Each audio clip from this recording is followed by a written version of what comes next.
नमस्कार, आप सभी का स्वागत है आपके अपने यूट्यूब चैनल तथागत एडुज़ोन पर। उत्तर प्रदेश समीक्षा अधिकारी, सहायक समीक्षा अधिकारी परीक्षा के जो पुराने प्रश्न पत्र हैं, उनको देखने के परिप्रेक्ष्य में आज हम 2013 की मेंस परीक्षा जो हुई थी, उसके सामान्य हिंदी के प्रश्न पत्र को देखते हैं। तो इसमें पहला जो क्वेश्चन है, वो इनमें से कौन सा वाक्य अशुद्ध है? तो हर एक खिलाड़ी मैदान में पहुँच गए, सड़क पर बहुत भीड़ है, तो कौन सा अशुद्ध है? सड़क पर बहुत भीड़, यो ए वाला है, हर एक खिलाड़ी की बात कर रहा है यहाँ पर, ठीक है। जबकि होना क्या चाहिए था, प्रत्येक खिलाड़ी होना चाहिए था, या फिर हर खिलाड़ी, यानी कि सब खिलाड़ी मैदान में पहुँच गए हैं। अध्ययन के लिए बाकी सारे अच्छे सही हैं। सड़क पर बहुत भीड़ है, अध्ययन के लिए अच्छी पुस्तकें आवश्यक हैं। साहित्य और संस्कृति का गहरा संबंध है, तो गहरा घनिष्ठ संबंध भी होता है। इसमें कौन सा है? हर एक खिलाड़ी पहुंच गए हैं में हर एक की जगह प्रत्येक होना चाहिए था, ठीक है। सुसंगत शब्द प्रयोग में कौन सा वाक्य सर्वाधिक उपयुक्त है? तो बी, अपराधी को सज़ा मिलनी चाहिए। तो क्या कह रहा है कि दिए गए जो सर्वाधिक उपयुक्त है, दुष्ट को सज़ा नहीं, अपराधी को सज़ा मिलनी चाहिए, ये सही होना चाहिए, ठीक है।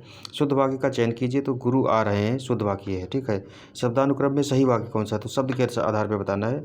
वह आदमी गरीब था, इनमें शब्दों का हेरफेर किया, आगे पीछे कर दिया है, उस आधार पर जो सही है वो बी है। अगला है वर्तनी की दृष्टि से शुद्ध शब्द कौन सा है? तो वर्तनी की बताना है। अनुसांगिक, अनुसंगिक, फिर आनुषंगिक, तो इसका जो सी ऑप्शन होता है, ये सी वाला जो होगा आनुषंगिक, ये वाला सही होता है, ठीक है। वर्तनी की दृष्टि से शुद्ध शब्द कौन सा है? तो इसका कौन सा हो जाएगा? ये परीक्षा, सी वाला ऑप्शन। परीक्षा ऐसे लिखा जाता है। इस तरीके के खूब कन्फ्यूज करने वाले ऑप्शन रहते हैं। फिर वर्तनी की दृष्टि से शुद्ध शब्द कौन सा है? तो अनुग्रहित, अनुग्रहित होगा ये वाला, इस तरीके से जो रहता है अनुग्रहित। अगला है वर्तनी की दृष्टि से शुद्ध शब्द कौन सा है? तो नरक होता है, नरक होता है। फिर आगे हम देख रहे हैं वर्तनी की दृष्टि से शुद्ध शब्द कौन सा है? तो ये टिप्पणी डी ऑप्शन जो होगा ये सही हो जाएगा। पतियुक्ता स्त्री को एक शब्द में कहें तो क्या कहते हैं? सधवा कहा जाता है। और इसका विपरीत जो होता है वो विधवा होता है।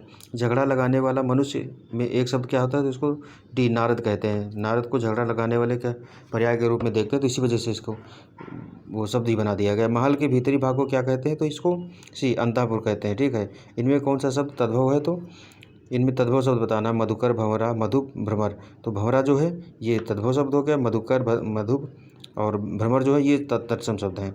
फिर है मुद्री का तत्सम रूप क्या हो जाएगा? तो मुद्रिका होना चाहिए, ऑप्शन डी इसका सही है।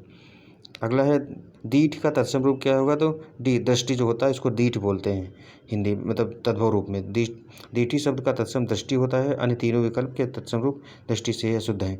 कौन सा शब्द तत्सम है? तो कौन सा तत्सम पूछ रहा है? तो शुश्रूषा जो शब्द होगा ये तत्सम शब्द, और शुश्रूषा ऐसे लिखा जाता है, ये कई बार पूछा भी है, इसको वर्तनी की दृष्टि से शुद्ध अशुद्ध पूछता देता है। फिर श्रृंगार शब्द का तत्सम रूप क्या है? तो श्रृंगार इस तरीके से लिखा जाता है, ये कई बार पूछा है किसी न किसी तरीके से श्रृंगार शब्द। और ये शुश्रूषा हो गया, अन्य ऐसे शब्द हैं जो आते ही रहते हैं। फिर है मीठा अमरूद में मीठा विशेषण किस कोटि का है? तो ये क्या बता रहा है? इसके गुण बता रहा है अमरूद के। तुम कहाँ पढ़ते हो में किस कोटि का विशेषण है? तो ये पूछ रहा है कहाँ, यानी कि क्या हो जाएगा ये? प्रश्नवाचक। तो प्रश्नवाचक विशेषण की बात कर रहा है। लोभी किस विधि से निर्मित विशेषण है? तो लोभ यानी कि संज्ञा विधि। लोभ जो होता है संज्ञा, भाववाचक संज्ञा लोभ, उसी से निर्मित जो विशेषण है उसका लोभी कहा जाता है। आगे कह रहा है इनमें कौन सा वाक्य सयुग्म विशेषण नहीं है? तो राम लक्ष्मण ये दोनों विशेष हैं। छोटा बड़ा विशेषण, 2 3 विशेषण, हरा पीला विशेषण है। फिर इनमें संख्यावाचक विशेषण कौन सा है? तो 7 संख्यावाचक हो जाएगा। काला, खट्टा, रावण, रावण विशेष हो जाएगा, खट्टा, काला, ये सारे भाव हैं। फिर अगला क्या कह रहा है कि उत्कर्ष शब्द का विलोम लिखिए, तो बी जो है अपकर्ष हो जाएगा। उत्कर्ष का अपकर्ष। उसके बाद है उत्कर्ष शब्द का विलोम अपकर्ष होता है, ना कि विकर्ष। पतन और अपभ्रष्ट ये सही नहीं है, ठीक है। अंतर्मुखी का कौन सा हो जाएगा? तो बहिर्मुखी हो जाएगा इसका। अंतर्मुखी का बहिर्मुखी होता है। और फिर अतिवृष्टि का तो अनावृष्टि होना चाहिए, सी ऑप्शन इसका सही है।